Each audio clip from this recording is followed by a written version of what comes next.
Good morning, Trinity Baptist Church. Welcome to a new week.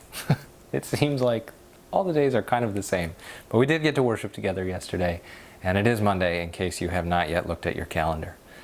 This morning we're in Mark chapter 5, and I really just have one observation here about this text. I'm actually going to give it to you before we read, and it's a very simple one.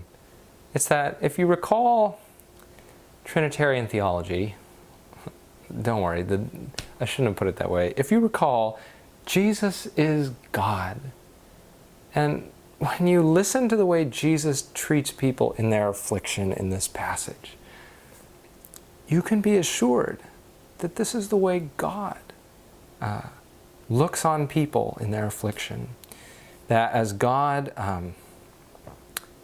as Jesus in this passage cares for a father, for a young girl, for a woman, for a man oppressed by a demon, as these different ailments are just taking a toll on them. So God looks at us in our affliction.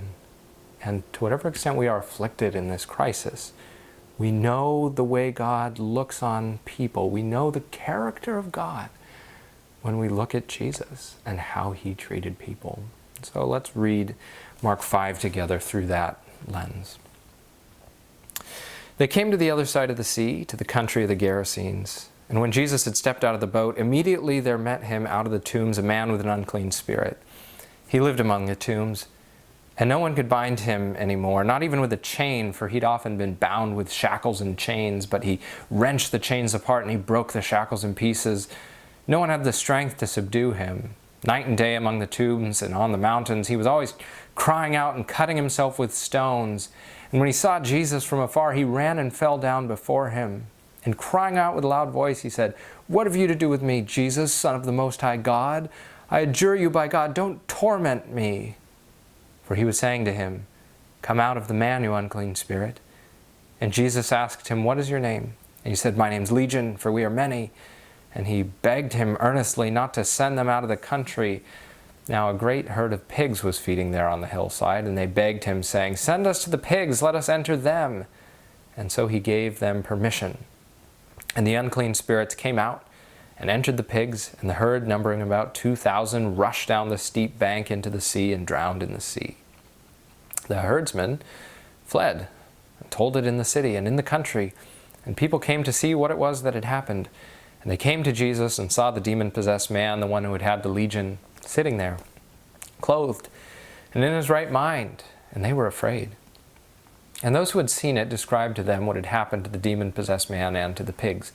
And they began to beg Jesus to depart from their region. And he was getting into the boat. As he was getting into the boat, the man who had been possessed with demons begged him that he might be with him.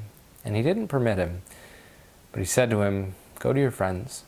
Tell them how much the Lord has done for you, and how He has had mercy on you." And he went away and began to proclaim in the Decapolis how much Jesus had done for him, and everyone marveled. And when Jesus had crossed again in the boat to the other side, a great crowd gathered about him, and he was beside the sea. Then came one of the rulers of the synagogue, Jairus by name, and seeing him he fell at his feet and implored him earnestly, saying, "My little daughter is at the point of death. Come and lay your hands on her so that she may be made well and live." And he went with him. And a great crowd followed him and thronged about him. And there was a woman who had had a discharge of blood for 12 years, and who had suffered much under many physicians, and had spent all that she had, and was no better, but rather grew worse. She'd heard the reports about Jesus, and came up behind him in the crowd, and touched his garment. For she said, "If I touch even his garments, I will be made well." And immediately the flow of blood dried up, and she felt in her body that she was healed of her disease. And Jesus, perceiving in himself that power had gone out from him, immediately turned about in the crowd and said, "Who touched my garment?" And his disciples said to him, "You see the crowd pressing around you, and yet you say, 'Who touched me?'" And he looked around to see who had done it. But the woman, knowing what had happened to her, came in fear and trembling, and fell down before him and told him the whole truth. And he said to her, "Daughter, your faith has made you well. Go in peace and be healed of your disease."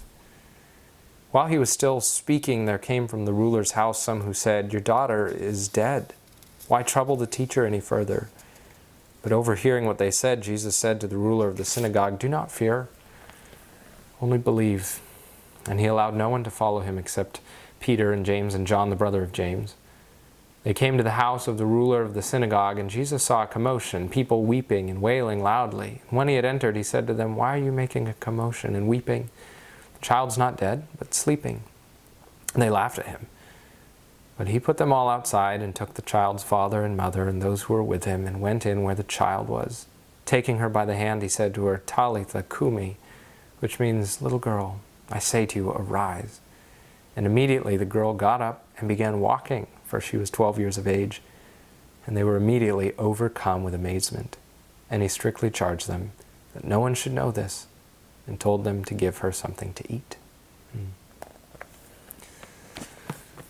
We are assured that God cares deeply for his people. I encourage you to be praying for one another and for our world.